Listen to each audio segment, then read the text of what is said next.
O Evangelho no Brasil, parte 1. Amados, vamos falar sobre quando o Evangelho entrou no Brasil. O Evangelho foi trazido para o Brasil, precedido em meio a impressionantes demonstrações do poder e da providência de Deus, por cuja autoridade ele deve ser pregado. Amados e diletos irmãos, vamos ter uma oportunidade nessa série de áudios, de vídeos, sobre quando o Evangelho chegou no Brasil. Amados, o protestantismo, como representante fiel do Evangelho de Cristo, chegou ao Brasil de forma permanente apenas no século XIX. Consideramos alguns pontos históricos, sem perder de vista a soberania de Deus, que age também por meio de eventos da história. Era dirigida por Deus e o Senhor da história. O propósito de Deus na história, como realidade presente, faz parte da essência de nossa fé. Vejamos os antecedentes. Ausência protestante. Amados, a Inquisição varreu a Espanha e Portugal, até mesmo o interesse pela reforma. 300 anos depois de Lutero, entra o protestantismo, mesmo nas colônias, dentro dos trâmites legais, era absolutamente impossível. Por outras vias, era praticamente impossível, visto que os estrangeiros não podiam desembarcar em nosso país sem devida autorização de Sua Majestade, sob a vigilância dos guardas. Quando a presença protestante no Brasil, através dos franceses, o último Huguenote foi enforcado no Rio de Janeiro em 1567, e holandeses em 1630 a 1654. Os seus trabalhos no campo cristão não deixaram um rastro tão profundo que o tempo ajudado pela ação dos jesuítas não puderam pagar. O padre Antônio Vieira, que nasceu no ano de 1608, mesmo admirado com a educação e a religiosidade dos índios calvinistas, encarregou-se pessoalmente da sua reconversão. A literatura protestante inexistia, não sendo encontrada qualquer obra de origem cristã escrita por um protestante em biblioteca de intelectuais da época. Vamos ver agora as primeiras aberturas jurídicas. Quando Dom João aportou a Bahia em 1808, o seu primeiro ato público foi a Carta Régia, abrindo nossos portos a todas as nações amigas.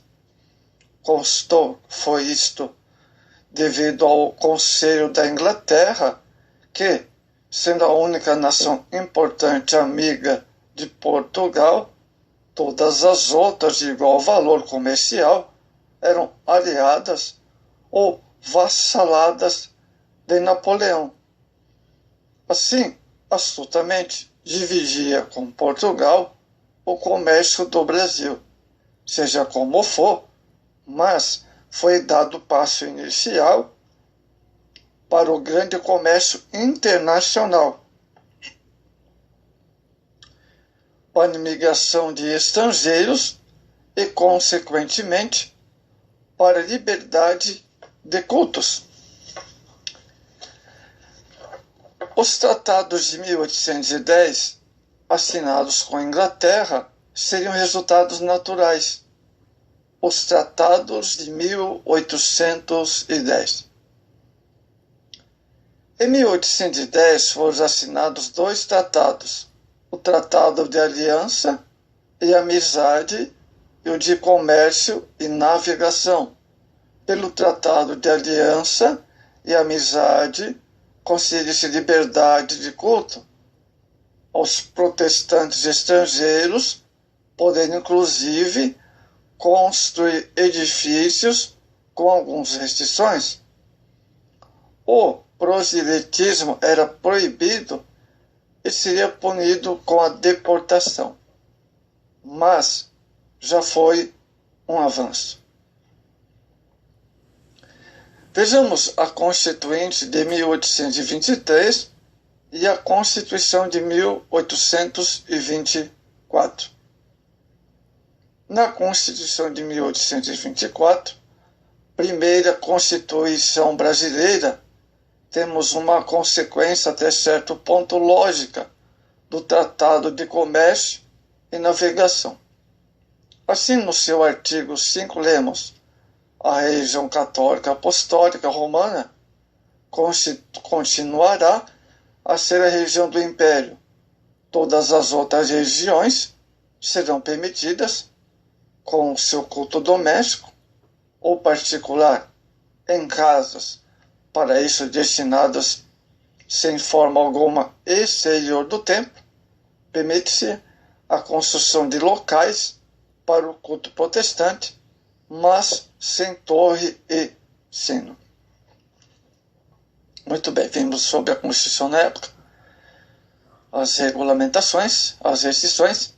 Vamos ver agora os primeiros trabalhos protestantes.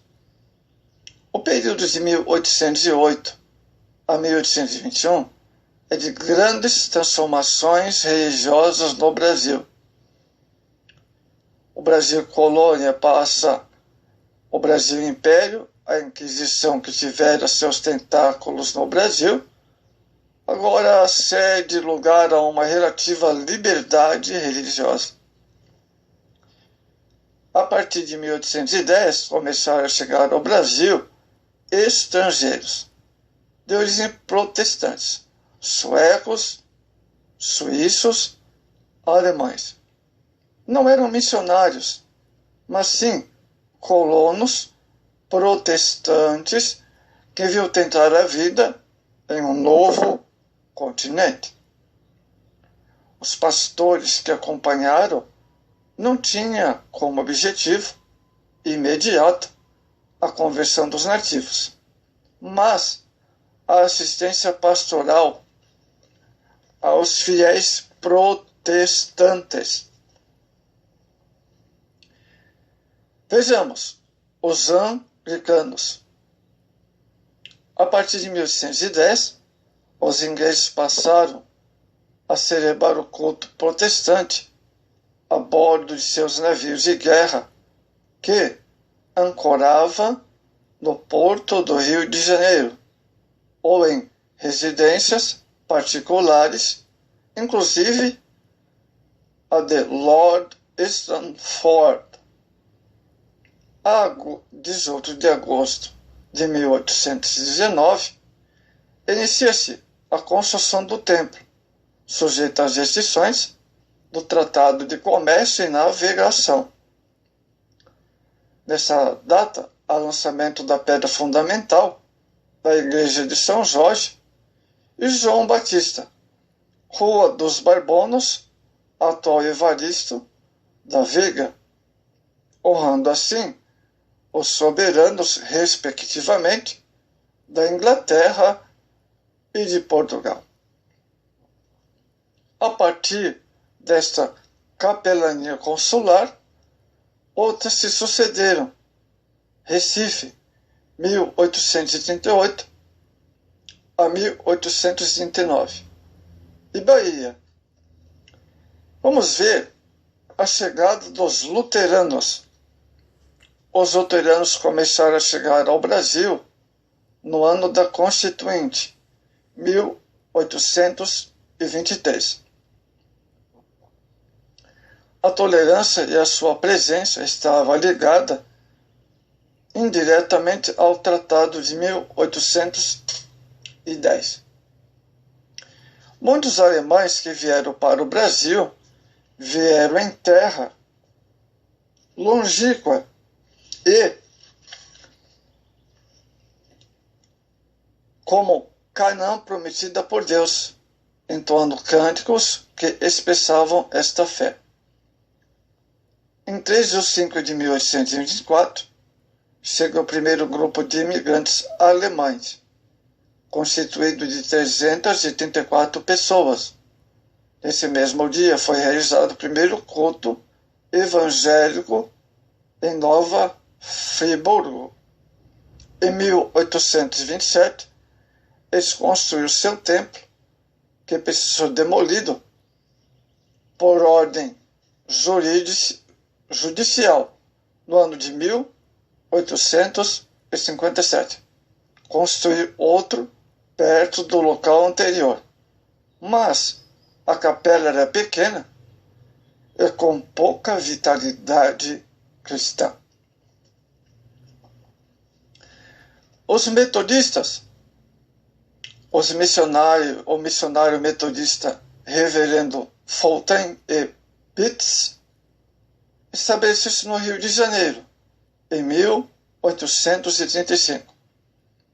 Em 1836, chegou o reverendo Justin Spalding e em 1837, o reverendo Daniel Kidder, missionário metodista e simultaneamente agente da Sociedade Bíblica Americana. Mesmo tendo sido bem iniciado, o trabalho metodista teve curta duração.